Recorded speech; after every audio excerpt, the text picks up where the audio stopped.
All right, I want to start this analysis a little differently today. I want to try a simulation. If you're driving, obviously, please keep your eyes on the road. But if you're somewhere safe, I want you to close your eyes for a moment. Oh, okay. Are we going back in time? We're establishing a baseline. So When? it's 3:00 a.m. It's Boxing Day, December 26th, 1980.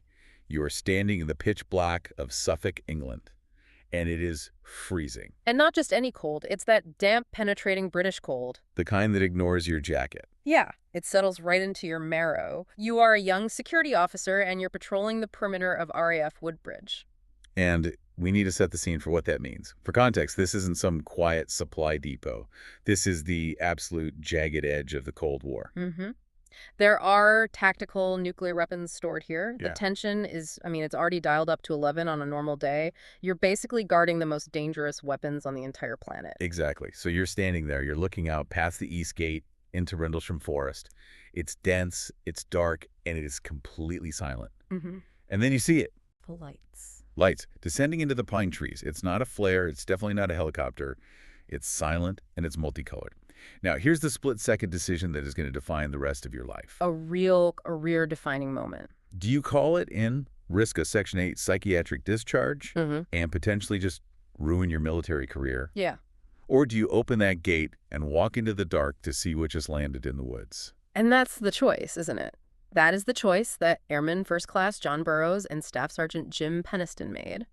And that single choice kicked off what is, I think, arguably the most documented and certainly the most messy military encounter with an unidentified craft in history. So today we are walking through that gate with them. We are going to do a full investigation into the Rendlesham Forest incident. Now, it's often, kind of lazily, called Britain's Roswell, but I think that does it a massive disservice. Oh, I agree completely. Roswell is, well, it's a story of debris, maybe weather balloons, and memories recovered decades after the fact. Rendlesham is fundamentally different. How so? Well, the stack of sources we have here is, frankly, it's overwhelming. We're not dealing with hearsay or he said, she said from 40 years later. We have memos the Ministry of Defense tried to bury. We have the Halt tape. Which is just incredible. 18 minutes of a U.S. lieutenant colonel recording a UFO in real time while he's running through the woods. It's a live recording of the event, not a memory. And then we also have the other side. The counter-narrative, which, and I want to be clear, we are going to give equal weight to today. We have the skeptic analysis from astronomers like Ian Ridpath, who he tears the witness testimony apart with just brutal efficiency. And we have medical reports from the U.S. Veterans Affairs Administration. We're talking about radiation disability payouts. And on top of all that, we have the sheer human drama of witnesses who have, spent the last 40 years basically hating each other. Our mission today, then, is to cut through that fog of war. We need to try and understand why, nearly half a century later, the U.S. government is writing checks for radiation injuries from this event, while at the same time officially claiming nothing really happened. It's a massive contradiction. So let's unpack this systematically. We have to go chronologically, because this wasn't a single flash in the pan. This was more like a siege. It happened over 3 consecutive nights. That is such a crucial distinction. Most people hear the Rendlesham incident and they think it was just one night. It wasn't. It was an escalation. And it all starts in the early morning of December 26th, 1980, night 1. Okay, set the scene for night 1 for us. It's John Burroughs and another airman, Bud Steffens, initially, right? Right. They're on patrol at the East Gate. They see the lights. Now, their first instinct isn't aliens or UFOs. It's plane crash. Which makes sense. Totally. They're right next to an active runway. If you see lights going down into the trees, you assume a C-130 or maybe a civilian Cessna is in serious trouble. So they do what they're trained to do. They call their shift commander, Lieutenant Baran, and they get permission to go investigate. And this is where Jim Peniston gets involved. Yep. Jim Peniston, he's the key figure for this first night. He's a security supervisor.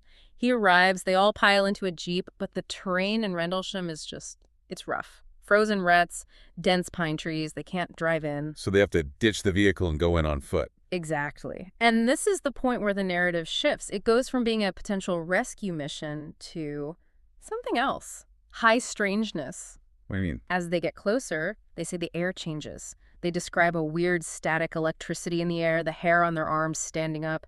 The radio starts acting up, just crackling and failing. And then they enter a clearing. Mm. And they don't find a burning fuselage. What do they find? Well, this depends heavily on which version of Jim Peniston's story you believe, and his story has evolved. But let's stick to his core testimony, the one he gave right at the beginning. He describes a craft just sitting on the forest floor. A craft, like a ship. A small one. He's very specific about the dimensions. It's triangular, not a saucer, not a cigar, a wedge, about 9 feet long, maybe 6 feet high at the back. Small is the word that always surprises me in this account. Mm-hmm. People expect a giant mothership, something from a movie. This sounds more like a scout craft or a drone. Exactly. It's compact. He describes it as looking like black glass or some kind of smooth, seamless metal. And it has a bank of blue lights on the side and a really bright white light on top. But the detail that separates this from just a distant sighting is the interaction. Right. Peniston claims he didn't just look at it. No, he walked right up to it. He touched it. Ah. That is a bold move. If I see a glowing, unknown craft in the woods, I think I'm staying behind a very large tree. He's a security NCO. He's trained to investigate. So he touched it. He says he ran his hand along the leading edge of this craft. And here is one of those details that's really hard to just invent out of nowhere. He said it felt warm to the touch. That's interesting. It's December in England. It's freezing. Yeah. Any metal should be ice cold. If it had just flown, maybe it would be hot from atmospheric friction or exhaust. But warm. Right. Warm implies a controlled internal temperature or maybe the specific type of material property we don't understand. It's a very specific tactile detail that just grounds the whole experience. Did he notice anything else? He mentioned the air right around. It felt heavy, almost thick, like walking through syrup. But then he claims he saw symbols on it. The glyphs. This is where it gets a little Indiana Jones, doesn't it? It really does. Etched into the surface of this black glass were symbols, about 3 inches high. He compared them to Egyptian hieroglyphics or maybe cuneiform, a lot of triangles and circles.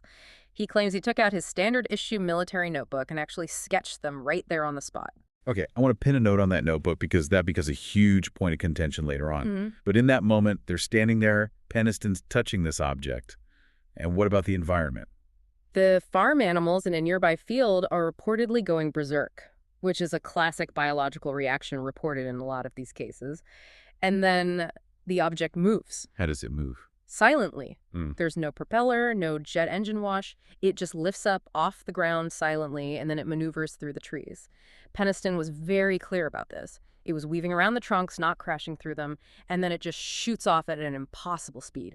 Gone. Leaving the men alone in the dark. Just stunned. And probably terrified. They head back to base. Now, the local police, the Suffolk Constabulary they were called, but by the time they arrived, the show was over. And what did their report say? The police report is very dry, very British. They note the airmen were agitated, but the police themselves only saw the beam from the Orford Ness lighthouse spinning in the distance. They essentially wrote the whole thing off. Nothing to see here, chaps. Just a lighthouse. That is the skepticism anchor that we are definitely going to come back to. But the next morning, the daylight reveals something, doesn't it? I mean, if a 2-ton metal triangle lands on frozen soil, it's going to leave a mark. It did. They went back out. And they found 3 impressions in the ground. They were arranged in a perfect equilateral triangle. Each impression was about 1.5 inches deep and 7 inches in diameter. And the skeptic's explanation for that? Rabbit scratchings. Wait, really? Come on. Rabbit scratching in a perfect equilateral triangle in frozen ground. That feels like a bit of a stretch. That was the official police explanation at the time. They said the ground was hard, frozen, and these were likely just old scrape marks from animals foraging. But the airmen, who are, trained to look for signs of intrusion, trained to track people, they insisted these were landing gear marks. Was there anything else? Yes.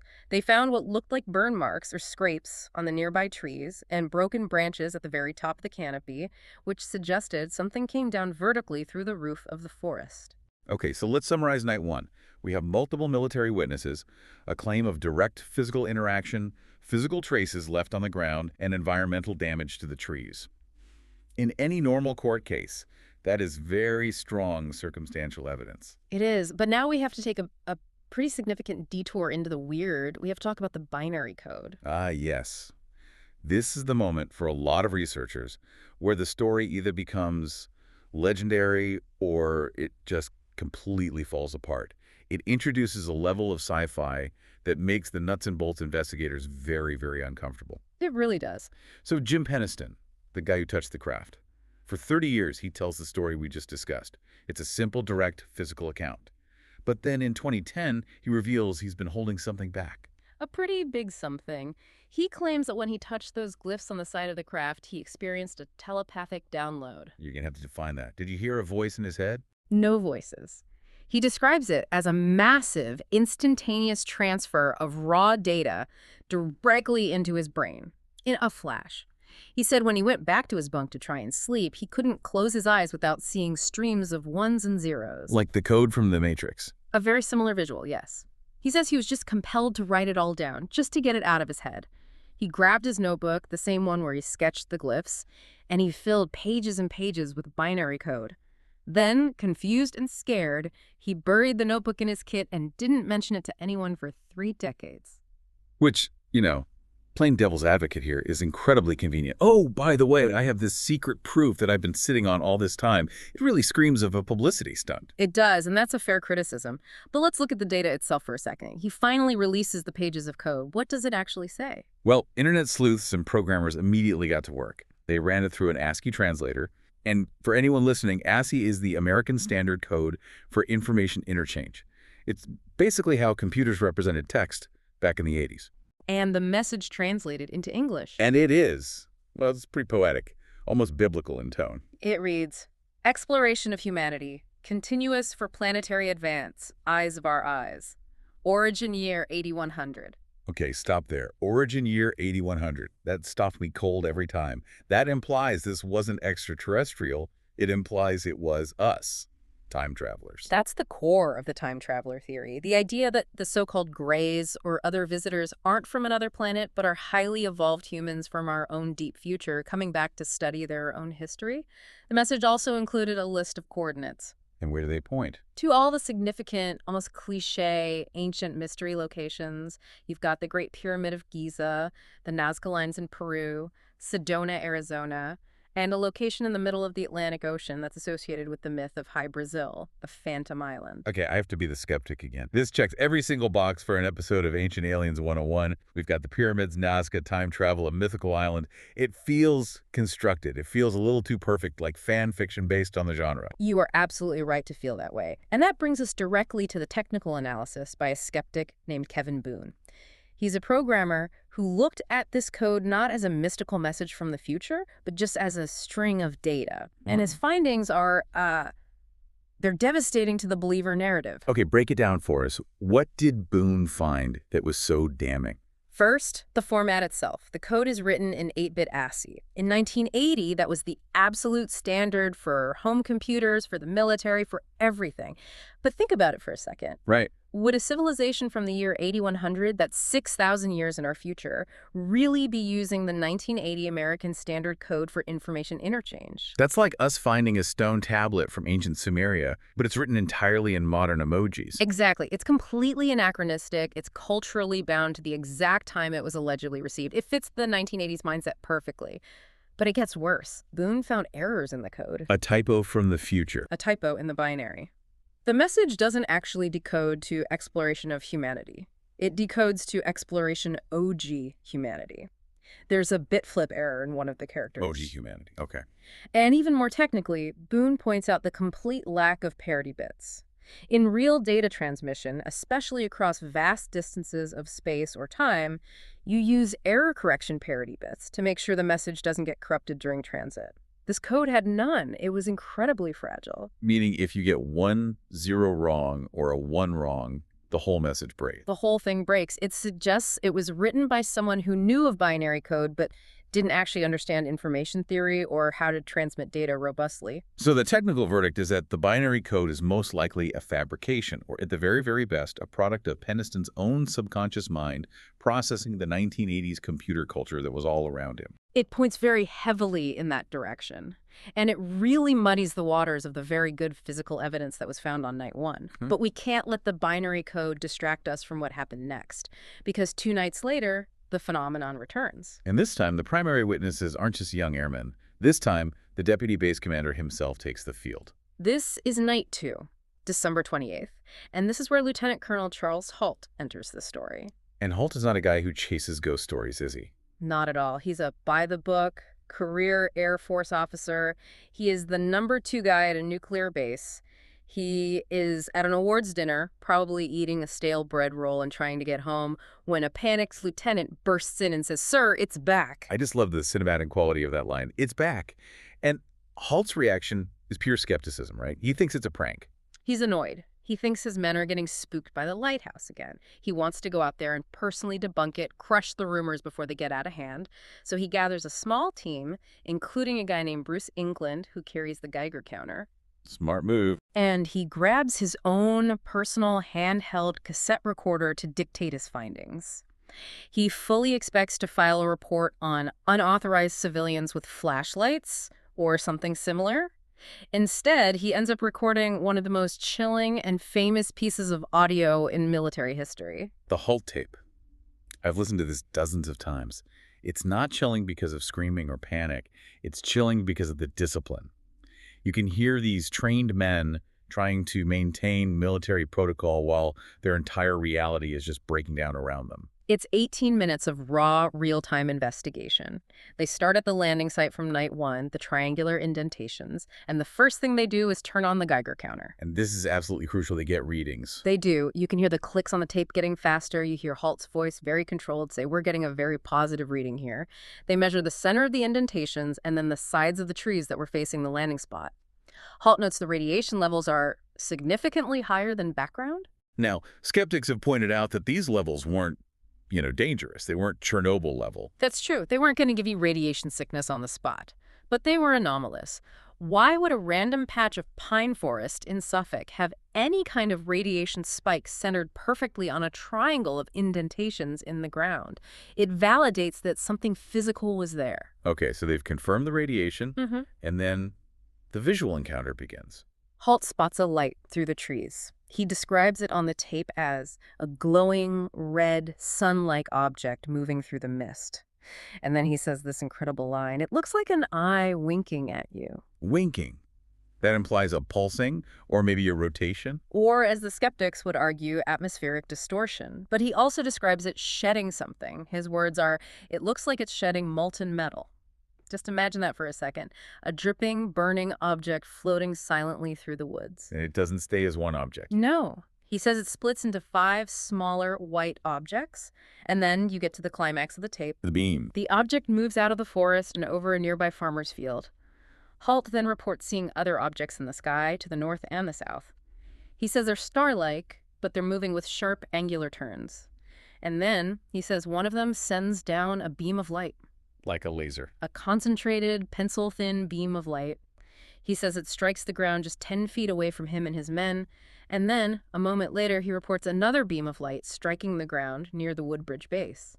And he's very specific about where. The weapons storage area? The WSA! The nukes! So an unidentified aerial object was shining a beam of light directly onto a bunker containing tactical nuclear weapons. That is what the deputy base commander recorded in real time on his microcassette recorder. That's a security breach of the highest possible order. Yeah. If that was a Soviet drone, it's an act of war. If it was something else, well, that's arguably even more terrifying. Okay, so we have the tape, we have the commander, we have the radiation. It sounds open and shut. A done deal. But we have to talk about the lighthouse. We have to. The Orford Ness Lighthouse. It is the primary weapon in the skeptic's arsenal, and it's been championed most effectively by the astronomer Ian Redpath. I have read Redpath's breakdown of this, and it is incredibly thorough. He makes a very compelling case that everything Halt saw and recorded can be explained by the lighthouse and a few bright stars. And his strongest piece of evidence, his real gotcha moment, is the flash rate. On the Halt tape, you can clearly hear the men reacting to the light. One of them shouts, "There it is again! There it is!" Redpath timed the interval between those two shout-outs. It's exactly 5 seconds. And the flash rate of the Orford Ness Lighthouse at the time. 5 seconds, on the dot. Ouch. That's a hard piece of data to ignore. It is devastating to the UFO theory, at least for that specific visual. Redpath also tackles the geography. On the tape, Halt says the object is to the southeast. He even says, "We know the lighthouse is in the southeast." What was it? No. From where they were standing in Rendlesham Forest, the lighthouse was almost due east. Redpath argues that Halt was simply disoriented. How so? Well, Halt was used to the perspective from the main base at RAF Bentwaters, where the lighthouse is located to the southeast. But out in the dark, unfamiliar woods of Woodbridge, he got turned around. He looked east, saw a bright flashing light, thought to himself, that can't be the lighthouse. The lighthouse is over there, and therefore concluded he was looking at an unknown craft. So the entire theory is that a lieutenant colonel and his elite security team got lost in the woods, saw a lighthouse flashing every 5 seconds, and panicked. That's the core of the lighthouse theory, and it seems to explain a lot. It explains the winking eye. That's just the rotation of the lighthouse beam. It explains the molten metal. That's a phenomenon called atmospheric scintillation, the twinkling and color changes caused by cold, humid air distorting the light. But what about the movement?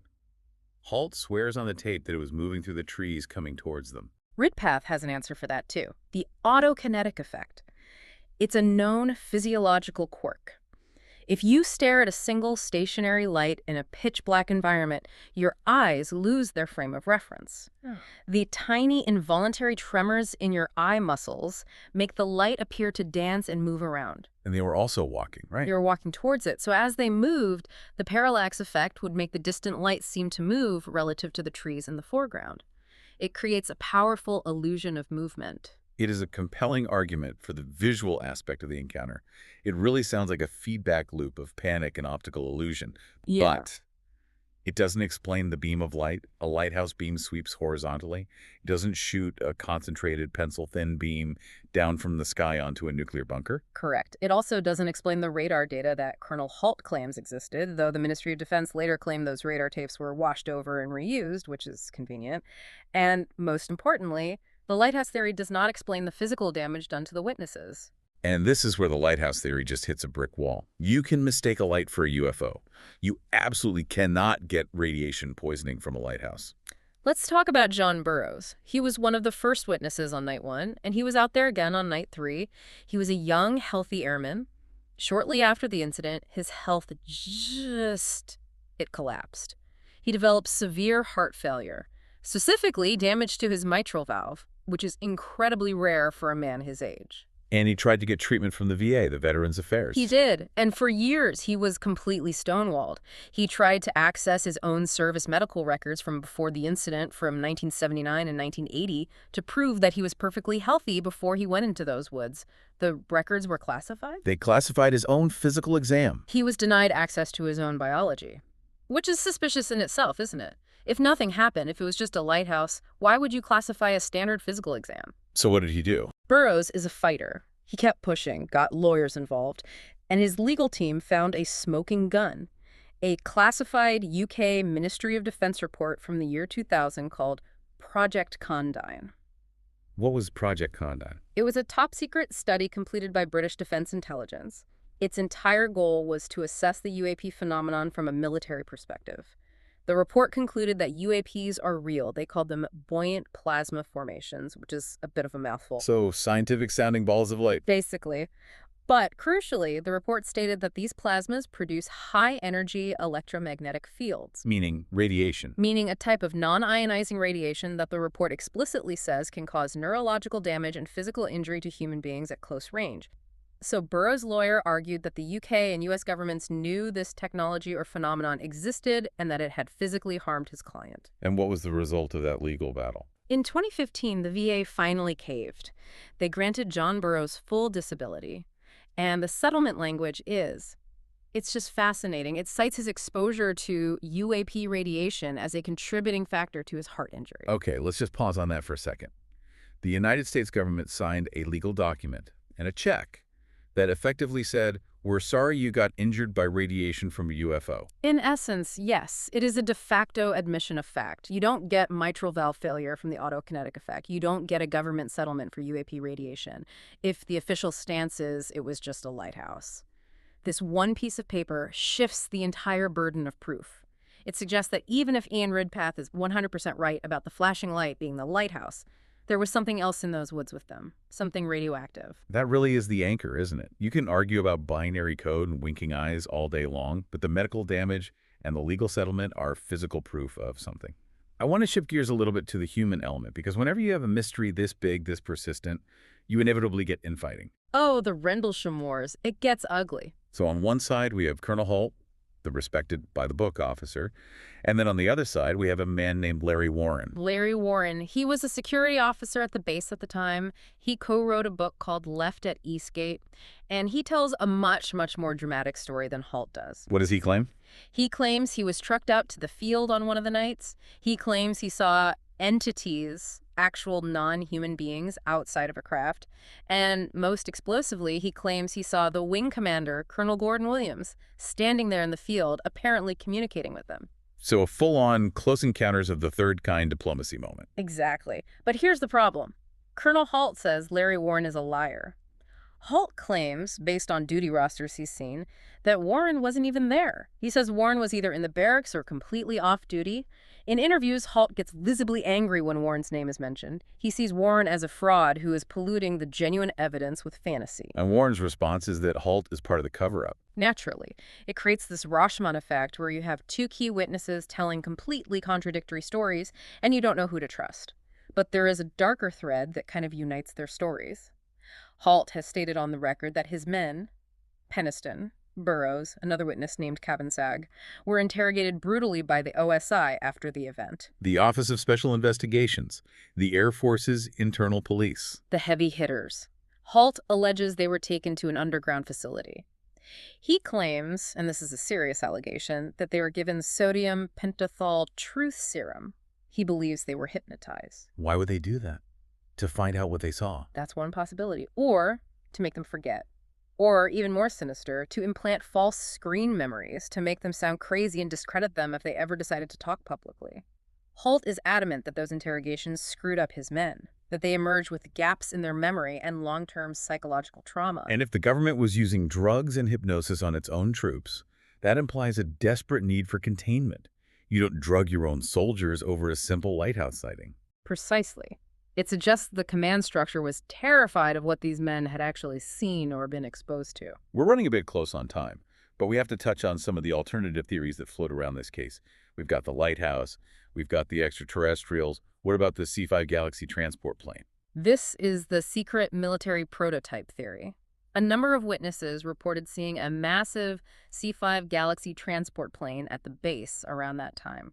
The theory goes that the U.S. was moving something incredibly sensitive, maybe a recovered Soviet satellite, maybe a new stealth drone or weapon. And the link loss theory is tied to that, right? Yes. Yeah. This is a bit more on the fringe, but it's fascinating. The idea is that the U.S. was experimenting with psionics mind-controlled technology, that they lost a psychic link with a drone or a craft, and it came down in the woods by mistake. That would explain the telepathic download Peniston felt. Maybe he accidentally intercepted a data stream that was meant for the drone itself? That sounds like something straight out of Stranger Things. It does. But Colonel Halt denies the C-5 was there during the event. He says it arrived a few days after the incident, and it had a crew wearing unmarked uniforms. He suspected they were from the Department of Energy. And the DOE handles nuclear materials. Exactly. If the object did, in fact, mess with the weapons storage area, the DOE would be the cleanup crew they'd send in. And quickly, what about the SAS prank theory? The idea that the British Special Forces, the SAS, rigged up some kites with flares and lights to prank the Americans for some perceived slight. It's a persistent rumor, but it falls apart pretty quickly on the radiation. You can't fake a Geiger counter reading with a flashlight on a kite.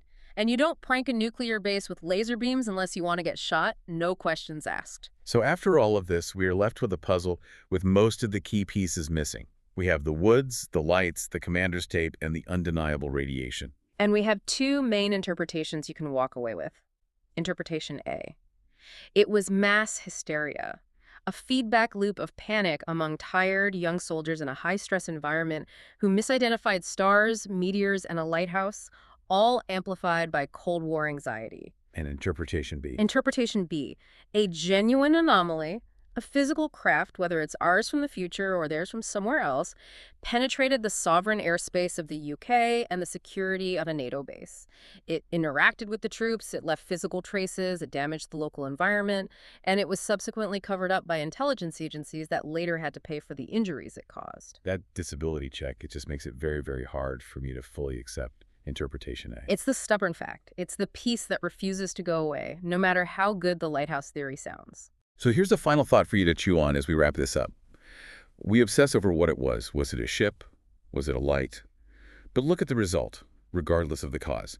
A nuclear base was penetrated. Its security was completely helpless. You had the deputy base commander wandering around the woods with a tape recorder while something shone a light on his nuclear weapons. If this was an adversary testing our readiness, we failed that test. Spectacularly. And if it wasn't a test, if that binary code, origin year 8100, means something, then maybe we're just looking in a mirror. Or maybe, just maybe, the lighthouse was flashing and the spaceship was landing and they were both there in the dark at the same time watching each other. You've got the intel, you've heard the tape, now you make the call. Thanks for going into the woods with us today. Keep your eyes on the skies.